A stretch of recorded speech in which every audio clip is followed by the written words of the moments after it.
Ngayong araw nga ay mag-a-apply tayo ng unang abono natin sa mais o side dress. Sa ating pagtatanim ng mais, mahalaga na alam natin ang tamang abono na ating i-apply dito. Upang sa ganun ay malalaki ang bunga nito at marami tayong anihin.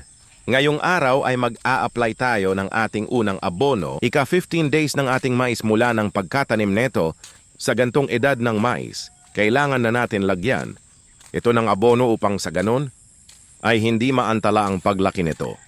Dito nga sa akin ay mag-a-apply ako ng 2 sako ng ammonium, 1 sako ng triple 14 at 2 urea. Upang sa ganun ay balance ang paglaki ng mais dahil sa balance na abono, dahil ang triple is para sa long-term neto na pagkain. Ang ammonium ay para sa pagbilis. Tumasat ang urea naman ay para bumerde ng maganda ang ating mais. Ang area netong lupa ko is kulang 1 hektarya, pero 5 bags na ang aking nilagay na abono para sulit ang bunga. I-click nyo lang ang subscribe kung gusto nyo ng mga ideya ganito, nang sa ganun mai-share ko sa inyo ang aking kalaman sa pagsasaka. Abangan nyo next video ang ating top dress ng mais. Thanks for watching.